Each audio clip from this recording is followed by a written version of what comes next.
little corner of Nigeria called Onitsha. And I went to my primary school in that city, of course, my secondary school, and went to University of Nigeria in Soka. And thereafter, I'm basically a trader.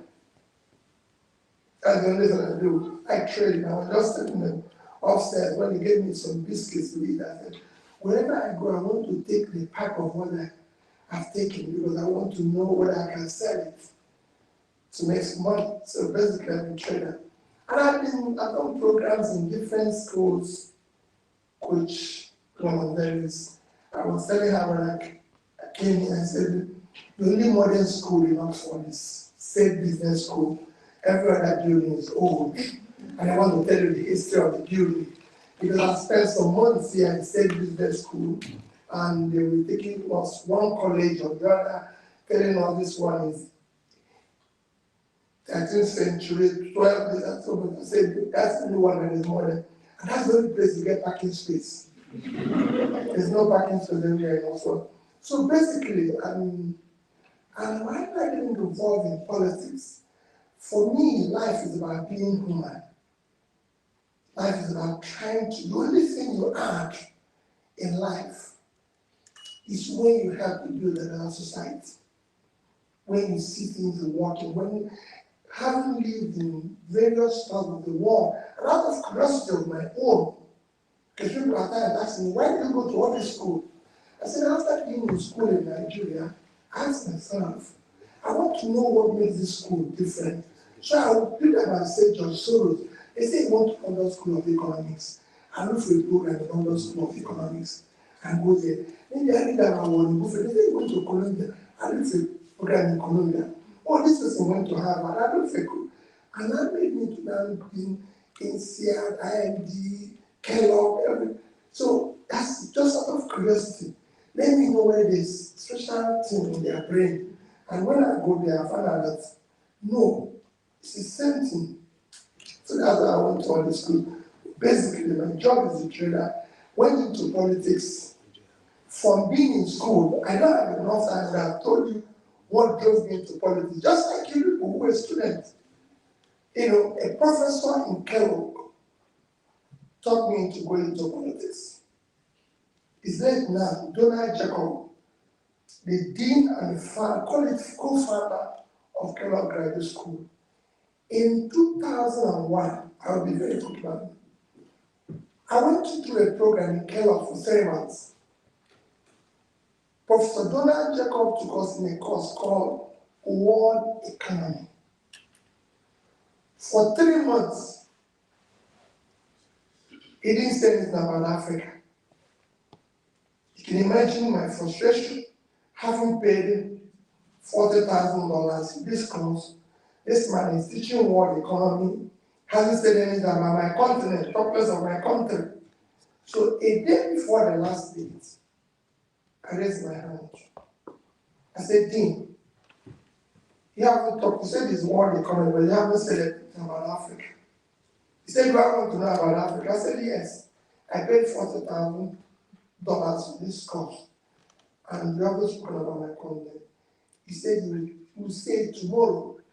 The next day is his last day as a lecturer in Kellogg, where he has lectured for 57 years.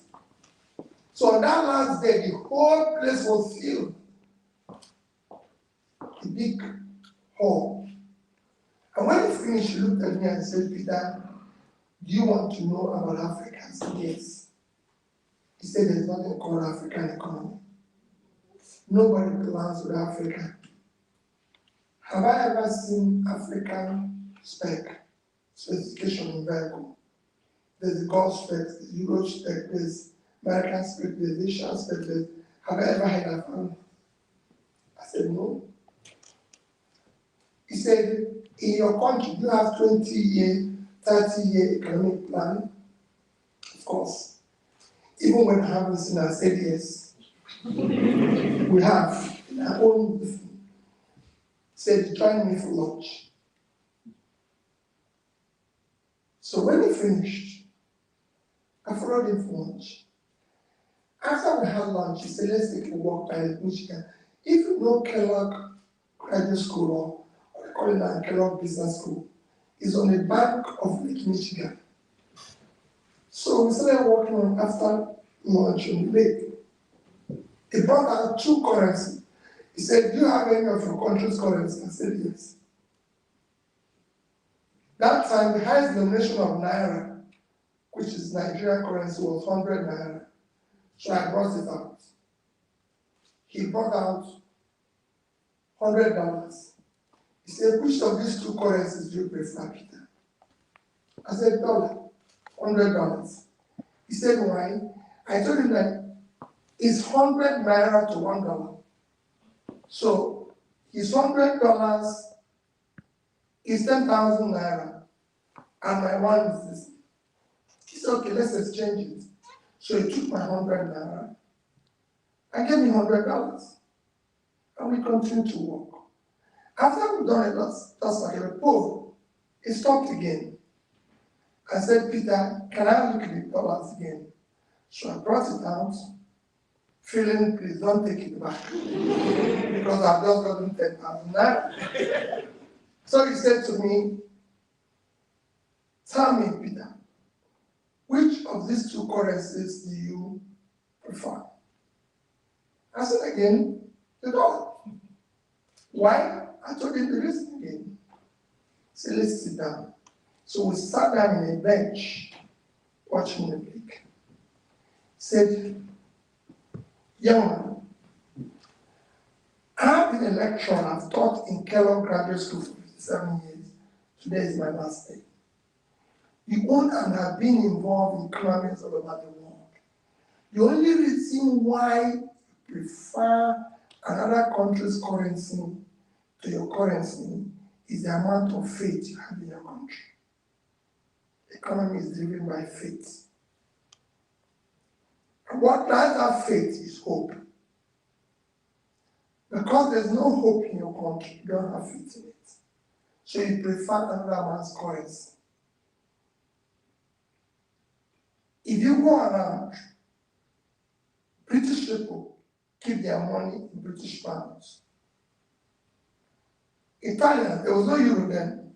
Italians keep their money in lira, even when the rate is worse than the rate. Chinese in Chinese yuan, Singaporeans in Singaporean dollar, Malaysians in ringgit, Germans in Dutch.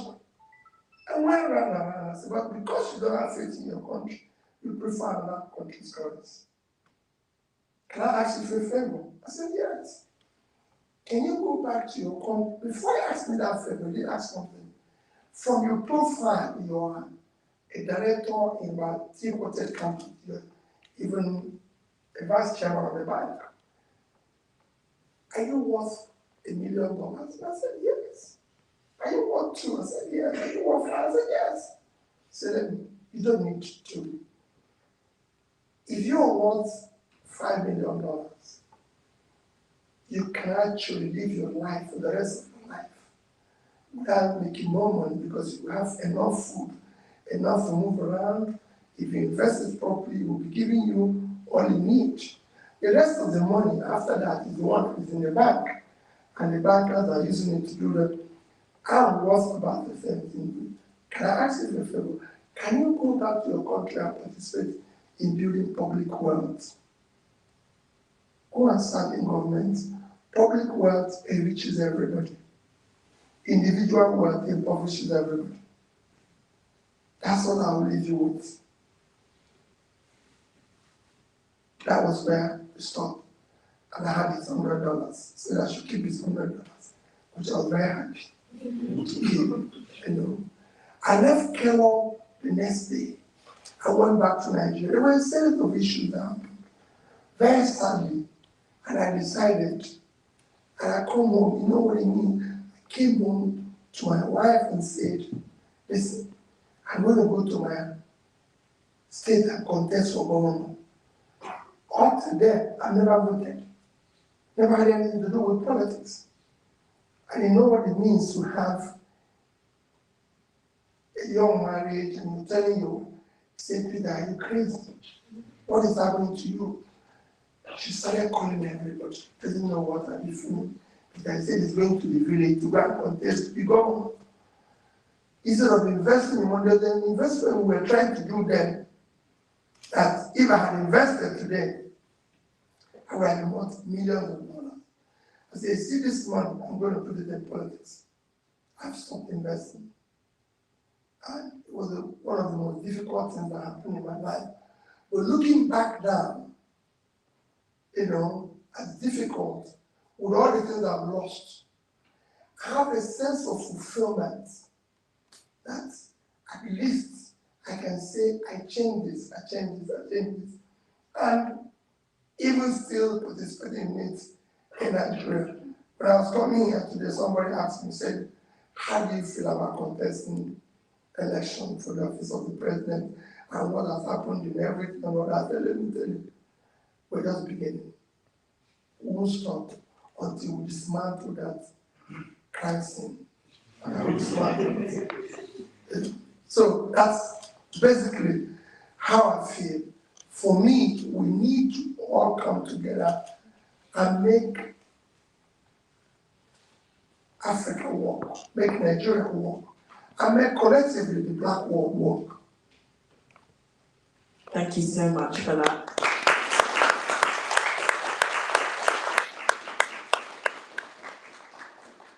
My next question is actually, you kind of spoke about the economy and like how it got you into politics. Currently with the rate of Naira being really high compared to like pounds, what do you think A would be the best policies to make sure that that is better and the Naira is stronger? And B, what do you think our current governments can take on that? Well, for me, it's a very easy thing. First, you ask yourself, what drives the rate of your currency? It's a very simple answer. Your reserve. What drives your reserve? Your exports. Countries have been in where we are today. It's very sophisticated. If you look at my campaign, I insisted we must move from consumption to production. Simple. There's nothing wrong with entire Africa. Entire Africa, not just about Nigeria. What is lacking is one simple thing: leadership. You can turn it around in a small space of time. With effortless ease. I was discussing with somebody, I think it was this morning, and I said, listen, you have a situation, if I take the entire, talking about the entire Africa now, because I'm sure so many people here are not from Nigeria. Am I right? Are all of you from Nigeria? Huh? No. Thank you. So we have 4 people from, where are you from? Somalia. Huh? Somalia. Thank you. The entire Africa, let me just compare the entire Africa so you see why we must do more. Today, Africa remains the only unexplored, unproductive continent. But the entire Africa, in terms of land size, Africa is about 30 million square miles of land. That's about 30 million square. Europe, the entire Europe, it's about 10,000. They're all 10,000 point something, and then this one is 30,000. So Africa, in terms of land size, is 3 times the size of Europe. In terms of population, the entire Europe is about 743 million. We are 1.4 billion something. So we are twice their size. And our youth population is unbelievable. Not from here. But when you now compare the fact that if you look at our economy, the entire Europe GDP is about 16.6. And we are 2.2. So we're 8 times that. And what is making it that? It's because I'm productive. So it's managing your rate of exchange is not a rocket science. It's fact that you have to produce and export something. By that, you increase your reserve, and if you increase your reserve, you manage your rates. The rates will come to what it's supposed to be. And in case of Nigeria, then I can come back to Nigeria. Nigeria today, I'll just give you an example using one or two states, which I always use on the map. We have a state called Niger State. Niger State is 76.3 thousand square kilometers of land in size. Very fertile land. Where you can grow your food, everything, even fresh sport. But Niger State today produces nothing. In fact, 7 local governments in the place called Niger State is occupied by bandits. So nobody goes there. Look at the population, and they have a population of about 5 million people. Netherlands in Europe is a total of 41,000 square kilometers of land. If you minus what they are about 3,000. But in 2021, 2022, they did export of agricultural products of 120-something billion dollars. So Niger State is 2.5 times Netherlands. Netherlands, and this country could do export of over $125 billion. And these people, zero. The entire money they get from statutory allocation, if the money is allocated to them, the entire money they will get for the year is 50 billion naira. 50 billion naira today, I'm going to use just 1,000 to $1, is exactly $50 million. But if they do just 2% of the exports of Netherlands, $2.5 billion. So they could actually, in 50 times what they get from what is being shared, if they do production. And they have more land space. Netherlands population is about 17.4 million, and they have about 5 million. So it's not a rocket science. This is, you can say, is a developed country. But look at something like Vietnam that came out of war. Vietnam total export is over $400 billion, about $400 billion. Nigerian total export is about $40 billion. So we can't even do 10% of what Vietnam is doing. Vietnam is supposed to be the third world. They are 100 million people, so they are half of our population. And the total land space of Vietnam is 331,000 square kilometers of land. So we have to widen 3 times, because we are 923,000. So we have 3 times their land space to widen their population, but look at the export. So it's not a difficult thing. What is difficult is that in Africa, the leadership and politicians have turned this space, including Nigeria, into a gigantic criminal enterprise and refuse to leave so we can build the country. And yet it was putting Africa to putting them. All of you here at schools here, you have seen that there's no difference between people you met here and us. They're not more relaxed, they're not more intelligent, except that we have parents who have decided not to help. If you do that, you can curtail the naira. It's just export. In our own case, we have natural resources. People are stealing our oil. And if I show you the calculation of what we're losing, People are saying now, or you won't believe it.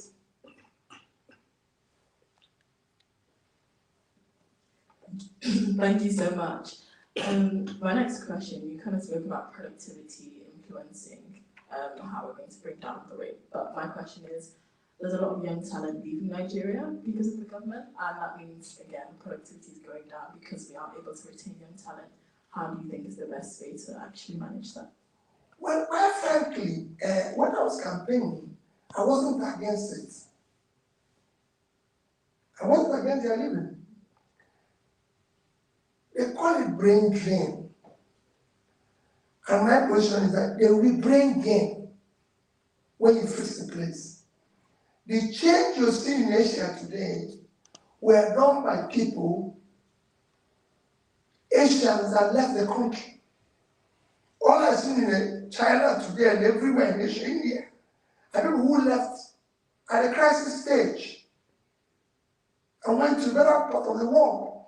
All the people I met in school, in state school here, in church school in Cambridge, all of them are back to their place. So all of you will come back once the place is fixed. In fact, you will be the first investors with the money you're making here. My neighbor, I lived in the UK for 10 years. And I always tell people too, I lived in the UK when things were not working. They used to be, when they do light shading in London, they'll tell me that I'm not going to have light for 8 hours. Before Margaret Thatcher came and broke down everything, without Margaret Thatcher, this won't be the way it is today. They used to have problems with London electricity, London water, UK telephone companies, the airports and everything. When Margaret Thatcher started privatizing all of them, and it changed. It's leadership. So now that it's happening, I could see. I used to have a neighbor who is from India. And he used to tell me, oh, this is what is happening, everything. But today is back to India. Same thing goes with one of the fastest growing economy today, or countries today, is Bangladesh. I was in Bangladesh in 2009 when the present Prime Minister started about that. You will not believe it. Then their per capita, their GDP was 1/3 of Nigeria per capita. Because we were about 2,000 and something. They were 700 and something then. Today, it's amazing where they are. In fact, they do just export of clothing, almost $50 billion. About our entire export, Bangladesh. And when I look at it, I could see what you can get by brain gain, when I talk about brain gain.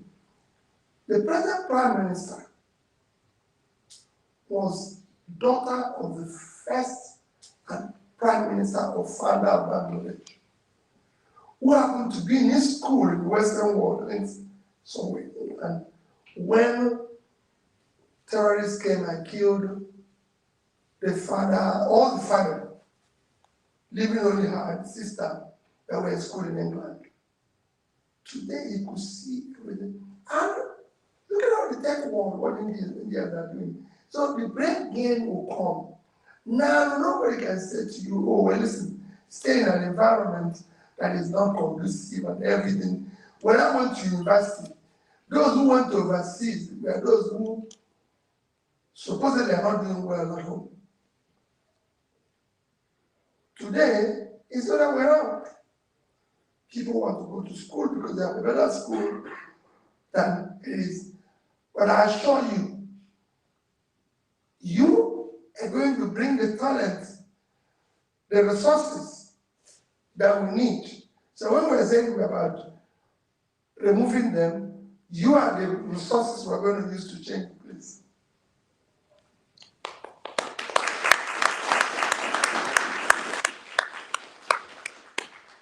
Thank you so much for your answer. You kind of touched on this question beforehand, but just in terms of, I know the Supreme Court recently ruled against the Supreme Court recently ruled against the appeal for the presidential. Or do you want to talk about it?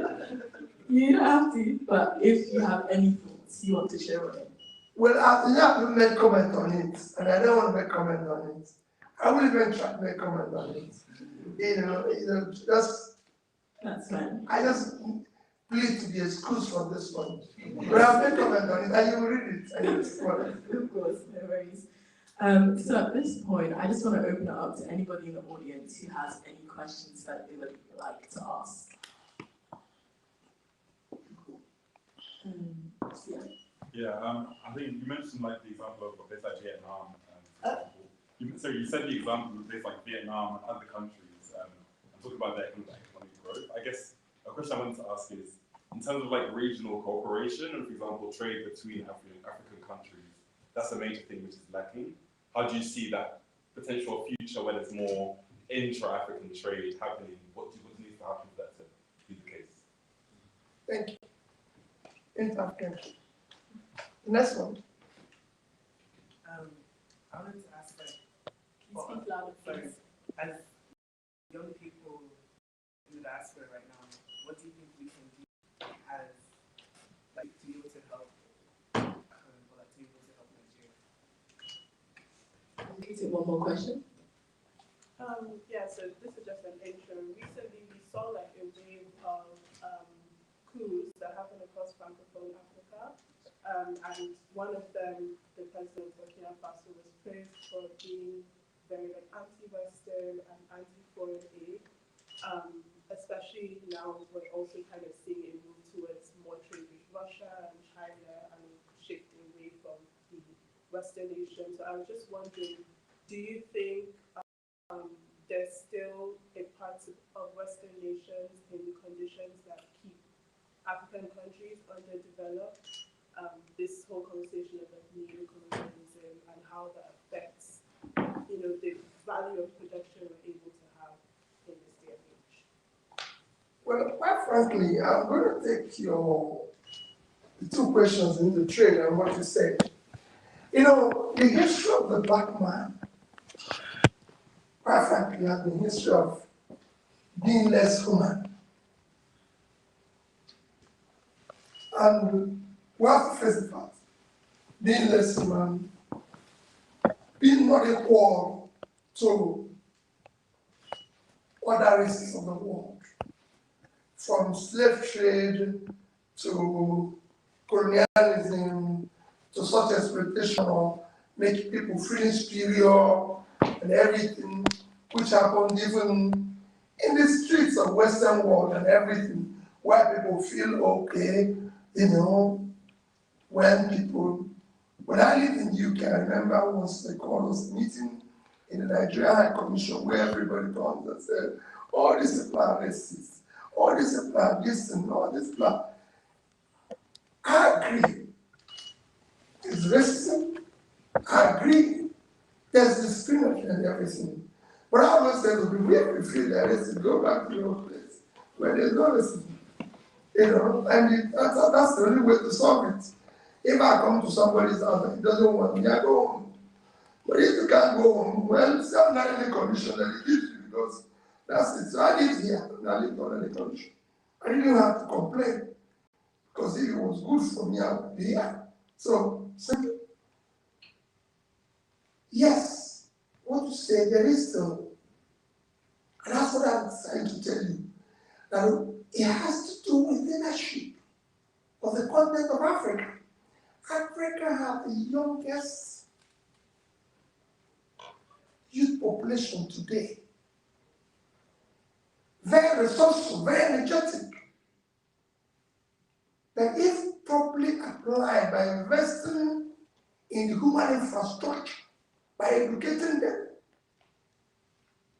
doing the right things to generate that human capital, the world will not be the same again. And that brings what you said about intertrade. Today you have, tomorrow, British people get up and say, oh, British African meeting. He invites all the African heads of states heads of government, presidents, and they come to London to be lectured about governance and how to live their life. Tomorrow is the German African Summit. The next day is the France African Summit. And our presidents are willing to run to Europe to listen to all this. Come on. Africa is more resourceful, have more opportunities than all these people inviting them. Like I said before, I use Nigeria as an example. Germany, the biggest economy in Europe. UK, the second biggest economy in Europe. France, the third one. If you put these three together, in terms of land size, they're about 1,152,000 square kilometers of land. UK is about 243. I think France is about 551, and you have 357 for Germany. If you put these three together, they're actually just about 15-20% bigger in terms of land size than Nigeria. In terms of population, UK has 67, France has 64, and Germany has 84. It's about 216 million. That is the size of Nigerian population. But when you combine their economy, the GDP of three of them put together, of course, Germany at 4.4, you have UK at 3.3, and France about 3. They are about 10 trillion, 10 point something trillion, and we are 400. They are 25 times our GDP. How come we have the same size of land, most same size of land, and we have the same size of population, more resourceful, more useful, and they are doing 25 times what we do. So you could see that, why is that happening? Because we have not sat down to put our resources in an effective, productive way. If we do that, we don't need to. I see people rushing and saying, oh, we are looking for foreign investor. Nobody looks for foreign investor. Foreign investor has a relationship with like bee and honey. If you put honey here, all of us now put honey here, and we'll go out of this room. Tomorrow, if you come here and see bee, how to enter here, only God knows. But you have one here, bee will come in. And that's how foreign investors are. We don't need to look for them. Stay back and fix your country. I was in Bangladesh about 3 weeks or 4 weeks ago to do a lecture. They finished the G20 meeting in India. The French President Macron came to Bangladesh. You know why? The Bangladesh Airways have ordered 10 Airbus 350. They came to see the Prime Minister. You don't go to people and say, okay, come and invest in a war-torn area or in a place where people are stealing everybody. No, nobody takes his money there. Fix your place, stay back there. So there's still this mentality of slavery, colonialism, everything, rather than stay back and deal with what we can do to be able to create a reason. And instead of intertrading with Africa, I'm going to go to Europe, you meet them as partners, not they're inviting you like we've been to Nigeria, we're inviting you for a G20 meeting, and maybe we'll put Nigeria in it as a concession, so they will remember, so it becomes tokenism. I have said it. I won't go to such meeting as President of Nigeria. I will go as a member. Whatever they've done with their economy to qualify them, I will do it, because I've been to everywhere, including schools with them. They have better bread. And what they are doing is available to me. And I can do it. All I need is to stay back and do the right things. And I have to ask the question, what do we do to help? A lot. Because you're dealing with a situation where you are exposed, you are in the Western world, you know what the problem is. Most people who are there are trapped. They don't know what the problem is. They think, oh, if I'm campaigning and I come to campaign and I give people money and everything to vote for me, that will change their life. They didn't know that their money has been stolen and give it back to them in a small manner. But they don't look at it, what could be. So there's a lot we can do, all of us, by saying, oh, we can't go this way. This is where we're going to go. And what are they doing today to make it work? Oh, they come and tell you about, oh, this person is from here, this person is this person is this.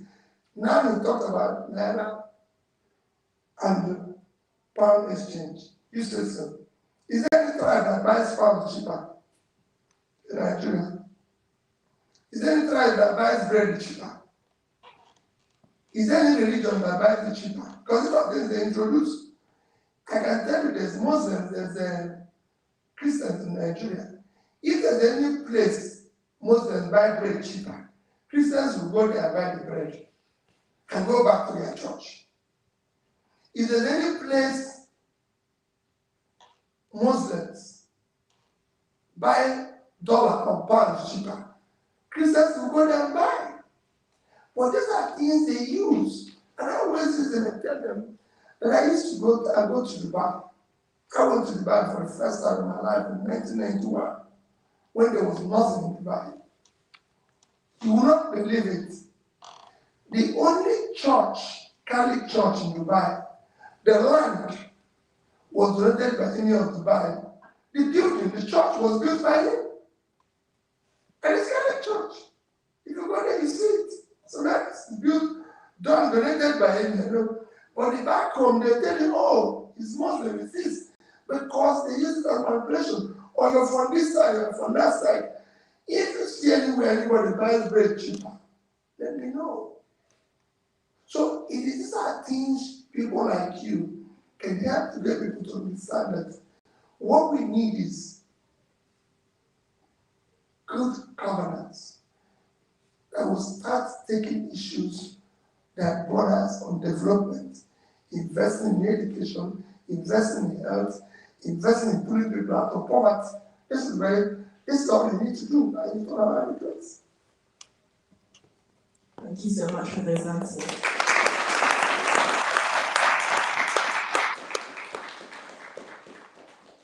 Do we have any more questions in the audience? He didn't ask his question. It was asked fairly well by the Okay. host. That's I fair. did want to expand a little bit on the front of economic liberation.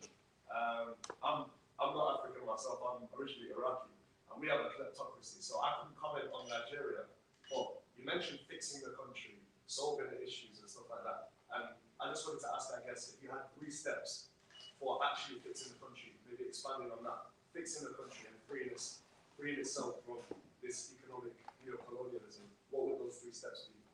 So that us Iraqis can maybe take a lesson. Well, I just say it as I'm concluding. Studies have shown that more educated a country is, the more developed. It's a classroom. So, you need to invest in education. Because your human capital is far more important than your physical capital. You know, in Nigeria, if you're elected in government, you can start just building school, start constructing, really anything, and people celebrate you. But the actual thing is that you need to invest in education. You have to invest in health, because it is health that drives your, well, when you talk about measure of development, it's Human Development Index is the most accepted standard. And these 3 things are bothered on 3 things. One is health, life expectancy. So you need to invest in that, because The more the people are, the more productive they are. Everything. I look at Nigeria today where they tell you that the level of depression, the level of being healed, mental cases, because you can see somebody moving without knowing that it's actually a mental problem due to depression, due to all sorts of suffering. So you need to invest in health. You need to invest in education. You need to invest in pulling people out of poverty. And that is not, again, I always use Nigeria as an example, is that you have a critical position where you have a pool of youth that are talented in everything, but there's no fiscal measure to support what they're doing. In this country, for example, and I use this country, for example, the engine of growth is in SMEs, small businesses. And small businesses, whether it's in America, everywhere, as young people, that's where innovation is, that's where technology is, where all that. Above all this, one of the biggest contributors to the Western world economy is actually what we can call intangible assets of law and order. If I do business here, if I do things here, I'm sure that if anything happens, I can go to the police, I can go to the court, and I can get courts to interpret it in a way that is favorable. In our place, I don't know whether it's something, it depends on where you're coming from. So somebody can just go out there and then do something very ridiculous and get away with it. Another person will do it and go to jail. So, but there's law and order. So the law and order also has its own contribution on how people behave. I cannot do what we call Nigeria one way. This is the road, and I put the drive on this road because I know that somebody is going to stop me. No matter how good, how big my car is, the police will say stop. But if I do it, Nigeria say, it's fit and let him go. So there's the behavior, the character, the behavior, conduct is critical in leadership. That's what you do thereafter. I just came and said, what is your name? Here's my CV. Whatever I wrote here is verified. And if any of them is not true, it's very important when it comes to issue of leadership. It's not something that tomorrow you say, but I say, what is in it? What is the fact that I was involved in rape rounds in university? What is involved that I had, so you so that is not an issue. He cheated when he was in school. He was an armed robber yesterday. So today is changed because he's not the governor.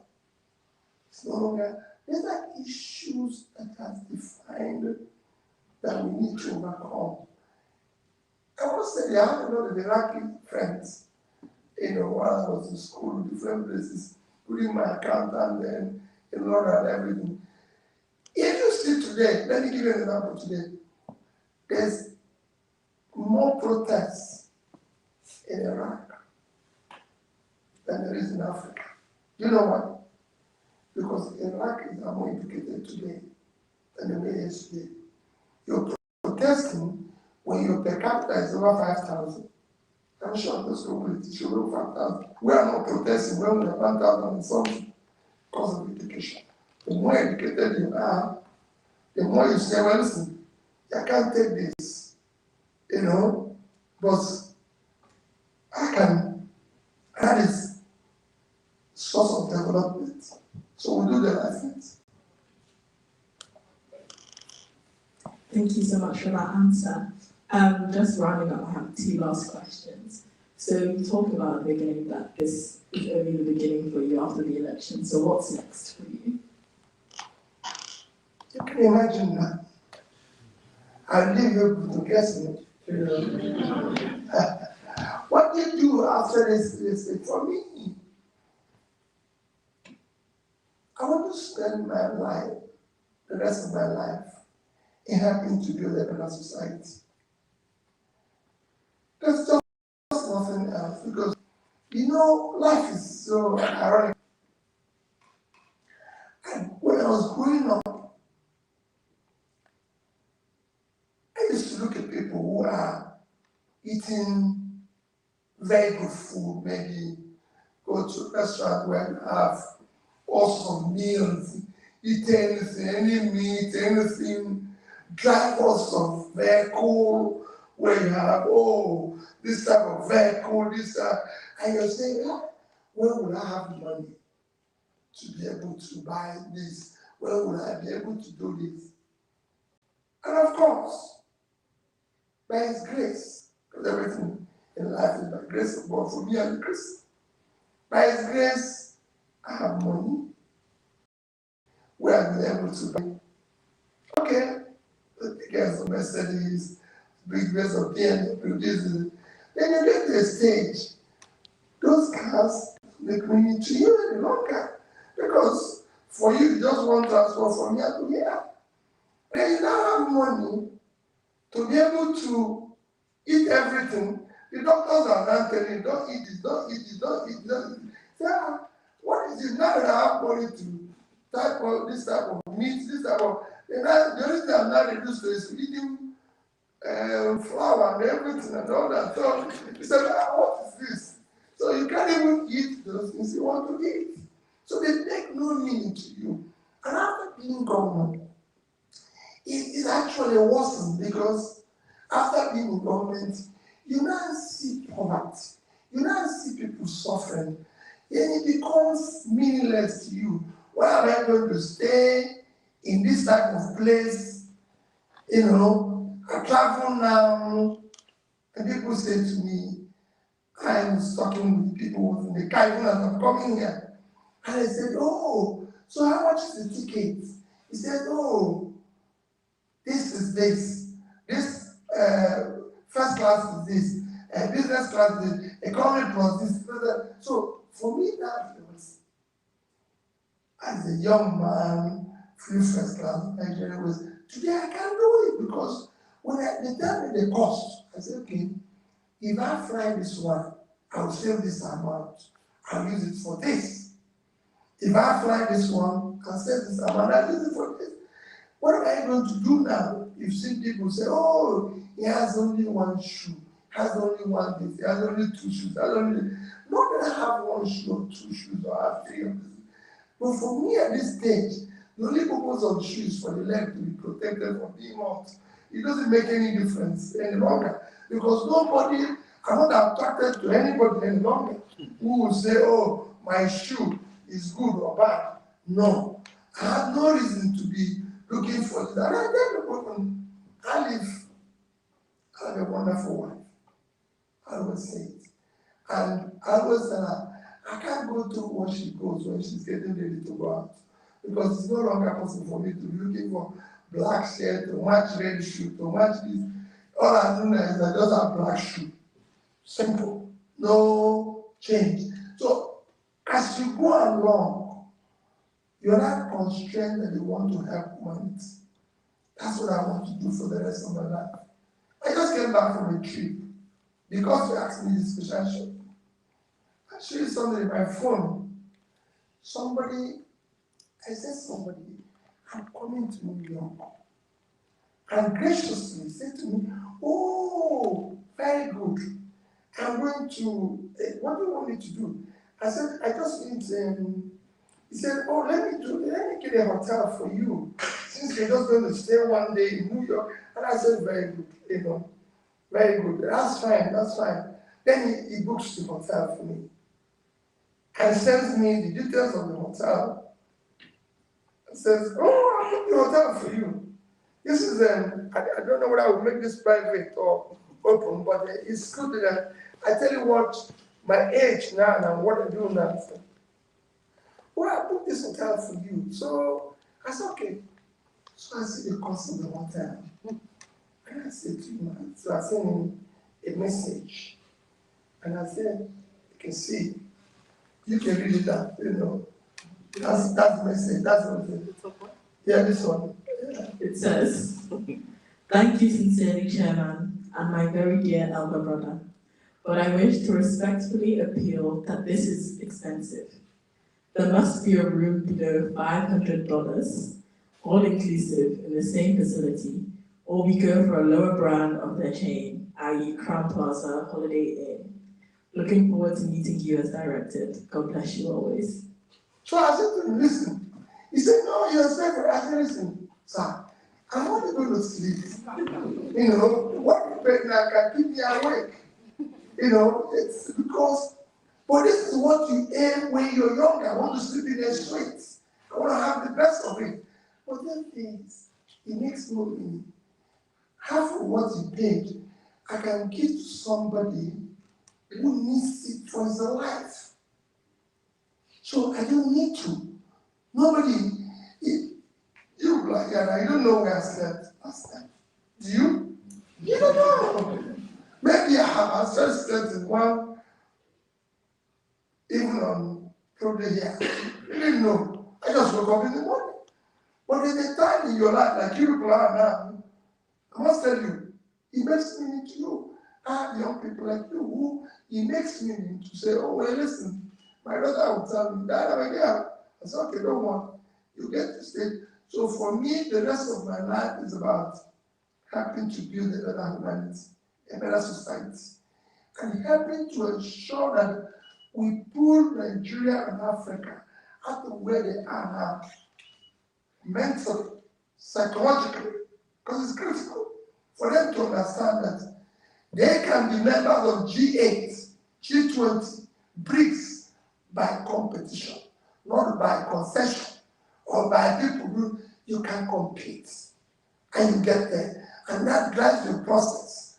We can reduce the rate of exchange by doing more on export, saving our money, doing everything. We can live a better life by not being corrupt. You don't need to steal public money to be able to come and buy a house you don't need in London, in Wales, in Manchester, in Oxford, and everywhere. You don't need it. I was there in Oxford, like I said, for months. I was in Cambridge for months. You don't need to just spend one small corner, and after that, where you go. So you can do all that. And that's what I want to do. Going around, trying to, coming to see you. Where's the organizer? Okay, you're here. When they invited me for the I said, what are you doing? I said to them, I told him something when we were there. I said, even if I just see 10 people, I'm able to speak to them, maybe achieving to. That's the change I want to do for the rest of my life.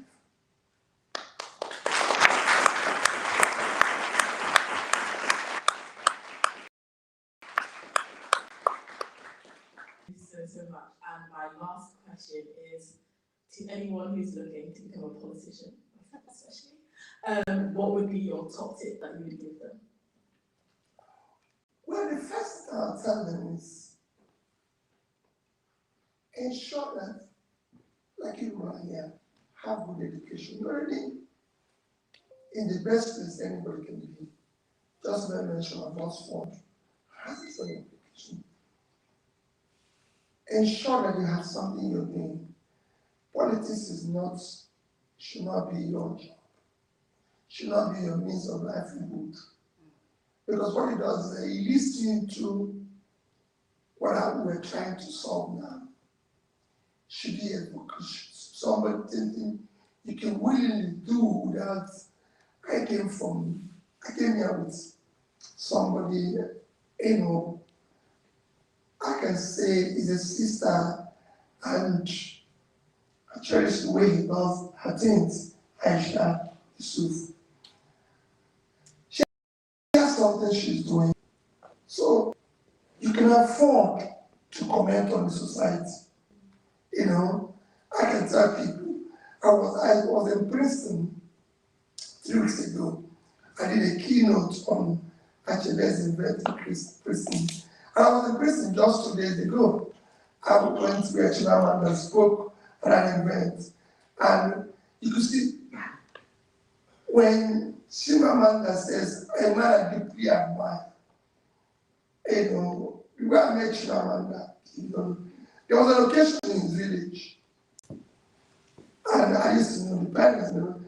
And yeah, came, they said, oh, they're expecting the governor. So they said the governor hadn't arrived. But I was there. Because for Eritrea, for you to be a big man, a social man, the only way you can recognize is to be a little irresponsible. Rascality and bad behavior have become a measure of success and power. So there's a gathering like this, and I come late and I'm stormed into and sit in front. That shows that the big man arrived. But you said to me, this event starts by 2. Isn't what he said? And I came before 2. I was here because the time needed to be here before 2. So I waited because he said we should wait. No problem. But not to come by 4 and start making the people feel, oh, I'm the big man, should have been waiting for me since 10. No. Even if the people are small, they too have some order in their own little life, even if it's to sleep. You should have to allow them to do that. So, for me, that is, I don't know how I'll put it there. For me, if I go back to your question again, which was what was the last question again? Top tip. Eh? Top tip for people getting involved in Yes. politics. For people who are getting involved in politics, please, just ensure that you have a life. Before going into it, don't take it that this is what I'm going to do, so that you don't have a life. Do something, like I have to tell people, I have something I'm doing. I won't talk into politics. I have 2 young people in my house, and they are graduates, so they're, you know, I was asking somebody today whether Oxford is good in philosophy. I read philosophy in soccer. My son left philosophy in Bristol. That was I asked him about philosophy in Oxford, because I know they are good at history. But what am I trying to say? I won't talk them into going into politics. And I tell them that, don't look at me. I'm the politician, you're not. But go and find life. Start doing something. It gets to a stage in your life when you must have done something that can bring a bit of success that you can go back to. I'm a lawyer, for example. If this can do this and go back to, but when you turn it into love, things difficult. Again, we'll get to that stage where people have done it in the Western world here, where they do a bit of working and then continue a life of politics. But they usually go back to where they're coming from. So my tip is get a life and then wait until it becomes even a better world to go into. Today, you won't compete in it. You won't want to be part of it unless you just destroy yourself.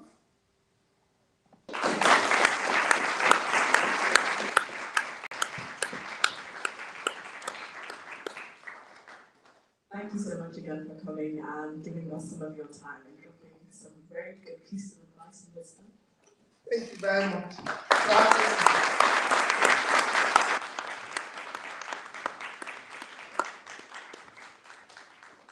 Thank you so much, everyone, for coming today. So we'll take a short 5 to 10 minute break, and then we'll start our next panel for the culture. So yeah, if you need some water, there is a water fountain in the cafe just there. Or if you need the loo, there are stairs going downstairs. And we also have some biscuits we're bringing out to you guys.